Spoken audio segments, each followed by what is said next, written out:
কল্পনারও বাইরে ছিল। আমি পুলিশ নিয়ে যাওয়াটা সেদিনও বলেছি দরকার নয়, আজকেও বলেছি দরকার নয়, এবং একই সঙ্গে বলছি পুলিশ নিয়ে যাওয়াটা যে দরকার ছিল না, এটা যেমন আমার কাছে আমার বক্তব্য, আমাকে আত্মরক্ষা করা, আমার আত্মরক্ষা করা, সেটাও অনুরূপভাবে আমার কাছে দরকার ছিল। ফলে এখানে কেউ একটা পারসেপশনের ব্যাপার, কেউ মনে করতে পারেন আমি পুলিশ নিয়ে যেতে পারতাম, আমি সেটা মনে করিনি। কেউ বলতে পারেন আমি আরেকটু ধৈর্য ধরে থাকতে পারতাম, আমি সেটা মনে করিনি।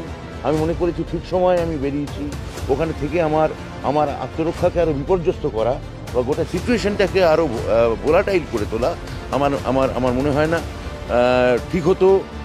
তা ওরা যে কথা বলছেন আমার গাড়ির সামনে ওদের আসাই উচিত হয়নি, এটা আমি মানে গভীরভাবে মনে করি। আমাকে বলা হয়েছিল ওই আহত ছাত্রের বিরুদ্ধে এফআইআর করতে, আমি করিনি।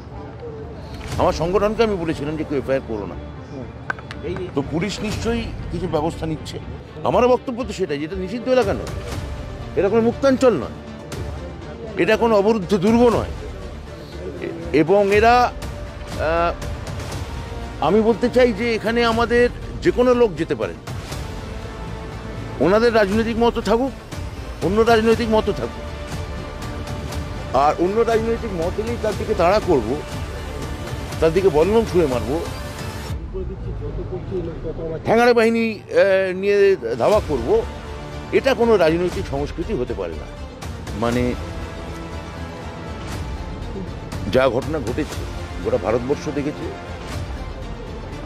এই একটি রাজনৈতিক দল ছাড়া, যারা এখন প্রায় শূন্য থেকে মহাশূন্যের দিকে যাচ্ছে, তারা ছাড়া সবাই এই ঘটনার প্রতিবাদ করেছে। প্রথম কথা ছিলই না,